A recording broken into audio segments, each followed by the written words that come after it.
America में Thanos को सबसे बड़ा विलन मानते हैं क्योंकि मार्वल वालों ने उसी को दिखाया है। पर क्या तुम लोगों को एक ऐसे विलन के बारे में पता है जिसके नाम मात्र से ही तीनों लोग कांप उठते थे और ये विलन इतना ज्यादा विद्वान था कि इसके जैसा ज्ञानी पूरे ब्रह्मांड में तो छोड़ो, पूरे देवलोक में कोई नहीं था। खुद देवता तक इसके ज्ञान की सराहना करते थे। वैसे था तो ये राक्षस ही, पर ये आम राक्षस नहीं था, ये अंधेरों का राजा था। हर दानव, हर दैत्य, हर राक्षस पर राज करने वाला एक महान सम्राट था। इसने स्वर्ग को भी अपने बस में कर लिया था, देवताओं तक के शीश झुका दिए थे। रामायण में कई नाम थे इसके, लोक विनाशक, दशानन, लंकेश्वर, पर जिस नाम से तीनों लोग कांप उठते थे वो नाम था रावण। भाई सच में खतरनाक नाम था यार, सुनते ही डर लगता है। रावण। रावण के बारे में एक बहुत ही प्रचलित तथ्य भी है कि रावण विनम्र इतना था कि उसके जैसा शिवभक्त, ज्ञानी और अपनी प्रजा की रक्षा करने वाला महान राजा कोई नहीं था। और अहंकारी इतना था कि जब भी भोलेनाथ को प्रणाम करने कैलाश पर्वत जाता था तो पर्वत के सामने खुद नहीं झुकता था, पर्वत को ही उठाकर अपने माथे से लगाता था। और ये सिर्फ तथ्यों में ही ठीक है क्योंकि ऐसा कुछ भी नहीं था। पर इतने बड़े ज्ञानी, बलशाली और एक महान सम्राट होने के बाद भी लोग आज भी हर साल दशहरा पर उसके पुतले जलाते हैं। पर क्यों? मैं हर साल दशहरा पर यही सोचता हूँ कि लोग रावण के पुतले क्यों जलाते हैं, जबकि वो भी तो एक राक्षस ही था। राक्षस ही था से तेरा क्या मतलब है? हम लोग भी एक तुझे इस चैनल पे बुलाया किसने क्या? मैं मालिक हूँ इस चैनल का, जब मर्जी आ सकता हूँ। मेरा नाम भी है इस चैनल में, तेरा आ गया तो क्या है, पीछे मेरा नाम भी है सचिन। 50% तेरा है, 50% मेरा है। पर तू यहाँ पर करने क्या आया है? तेरा काम तो वीडियो एडिट करना है ना। मुझे बस खाली इतना जानना है कि लोग हर साल रावण के पुतले क्यों जलाते हैं और उसे दशहरा नाम के त्योहार के रूप में क्यों मनाते हैं। देख, श्री राम जी ने रावण को मारा, ये हम सबको पता है, पर मारा इसलिए था क्योंकि रावण किसी भी राज्य पर हमला करके उस पर कब्जा कर लेता था। तीनों लोग पर भी रावण का ही कब्जा था। माता सीता का हरण तो बस एक बहाना था। रावण ने पूरे संसार में इतनी बुराई फैला रखी थी कि खुद बुराई भी रावण से डरती थी। इसीलिए श्री हरि ने प्रभु श्री राम का अवतार लेकर रावण का वध किया ताकि अच्छाई पर बुराई की कभी भी जीत ना हो। इसीलिए हर साल हमारे देश में रावण के पुतले जलाकर ये संदेश दिया जाता है कि बुराई कितनी भी बड़ी क्यों ना हो, अंत में बुराई पर अच्छाई की जीत ही होती है। अच्छा, अब समझा। और इसे दशहरा और विजयदशमी क्यों कहते हैं? क्योंकि ये दिन अश्विन मास की शुक्ल पक्ष की 10वीं तिथि को आता है और इसी दिन राम ने रावण पर विजय प्राप्त की थी, इसलिए इसे विजयदशमी कहते हैं। और दशहरा शब्द भी इसी से मिलकर बना है। इसका अर्थ है 10 सिर वाले रावण पर जीत। ये दशहरा हम श्री राम के युग से मनाते हैं, फिर इंडिया और पाकिस्तान अलग होने के बाद, मतलब जब विभाजन हो गया था उसके बाद से मनाना शुरू किया।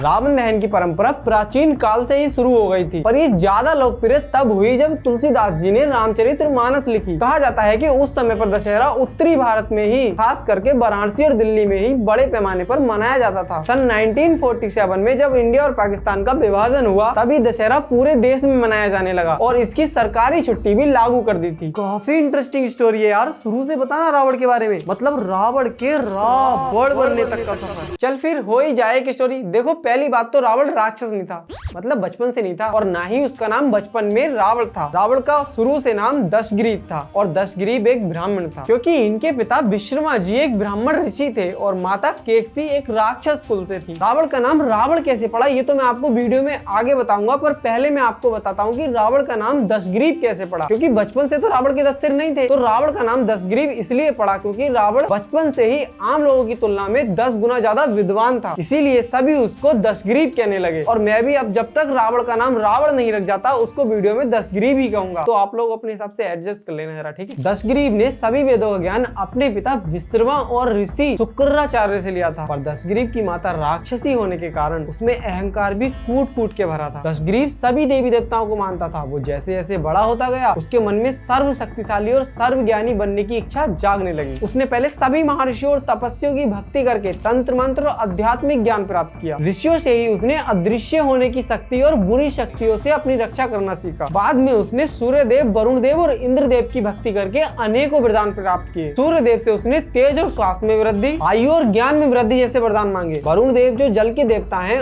उनसे उसने जल में सुरक्षित रहना सीखा और जल को नियंत्रण करना सीखा। इंद्र देव से उसने शक्ति और युद्ध कौशल सीखा, पर जो रावण को चाहिए था वो उसे अब तक नहीं मिला था। एक दिन दशग्रीव की नानी उसको बताती है कि अगर वो ब्रह्मा जी को प्रसन्न कर लेता है तो उसे महान शक्तियां मिल सकती हैं। और तभी दशग्रीव ये संकल्प लेता है कि वो ब्रह्मा जी को प्रसन्न कर उनसे अमरता का वरदान लेकर ही रहेगा। और ये संकल्प लेकर वो नर्मदा नदी के तट पर जाकर तपस्या करने बैठ जाता है। तपस्या करते करते 1000 साल बीत गए और ब्रह्मा जी ने अभी भी दशग्रीव को दर्शन नहीं दिए थे। तभी दशग्रीव एक निर्णय करता है कि वो अपना सर काटकर उसको अग्नि में आहुति दे देगा। और दशग्रीव जैसे ही अपना सर काटकर उसको अग्नि में आहूत करता है तभी उसका नया सिर उग आता है। ये देखकर खुद दशग्रीव भी चौंक जाता है, क्योंकि उसको उस टाइम पर 10 सिर वाला वरदान नहीं था। जब उस टाइम पर रावण के 10 सिर नहीं थे तो उसका नया सिर कैसे उगाया? Good question. शिव पुराण और रामचरितमानस की कथाओं में ये बताया गया है कि दशग्रीव का सर उसके शक्ति बल और योग बल से अपने आप ही उगाता था और ये बात खुद दशग्रीव को नहीं पता थी।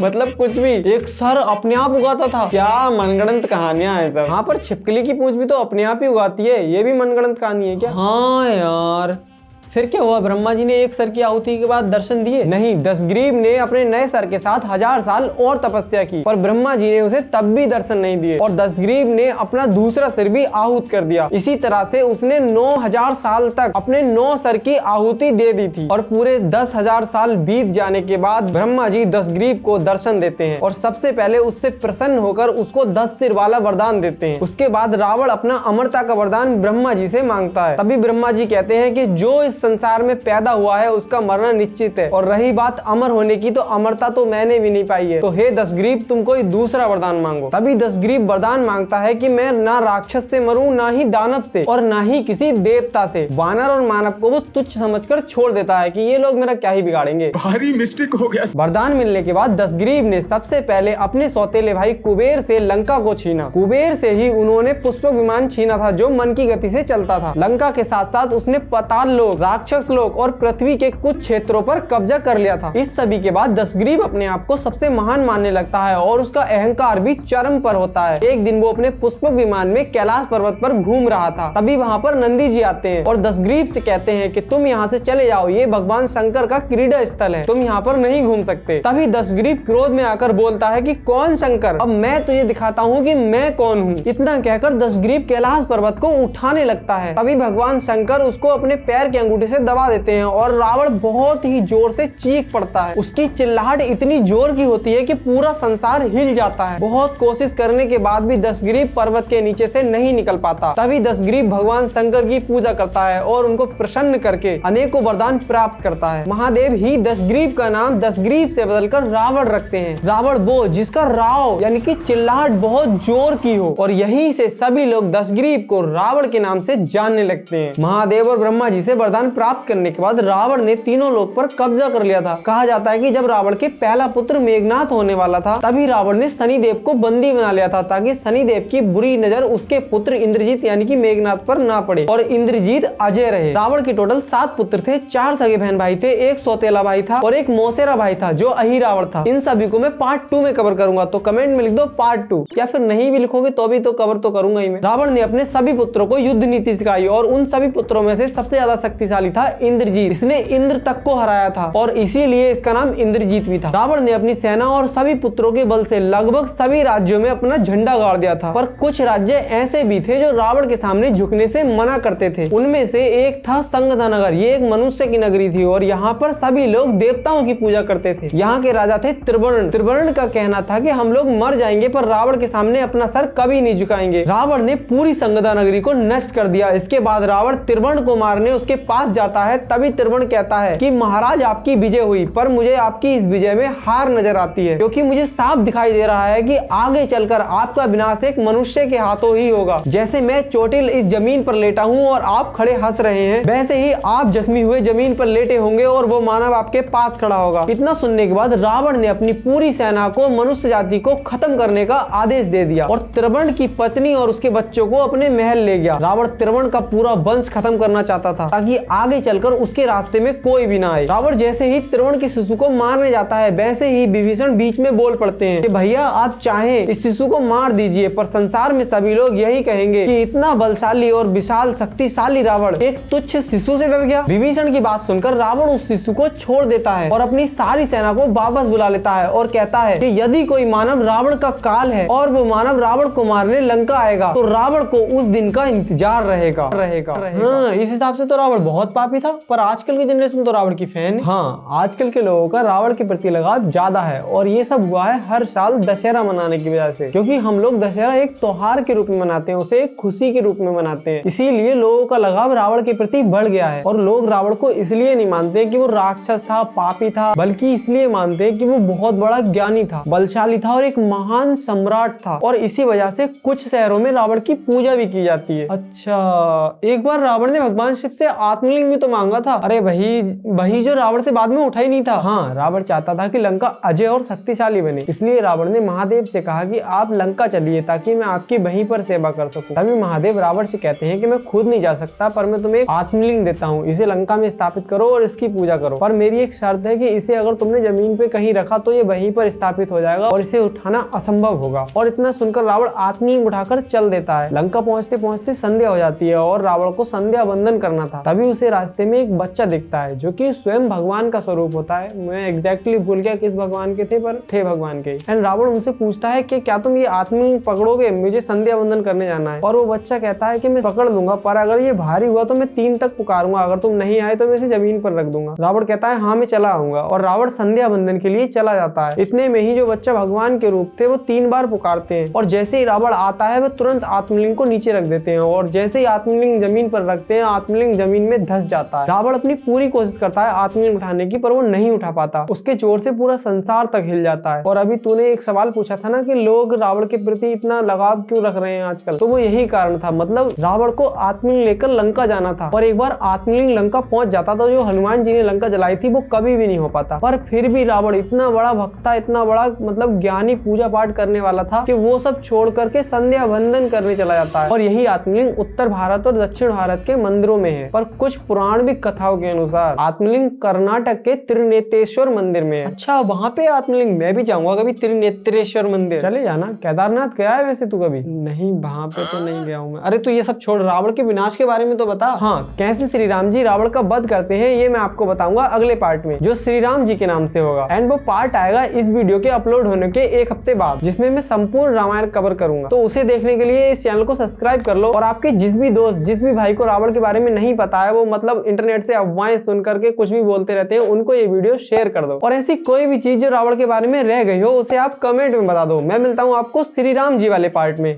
जय श्री राम।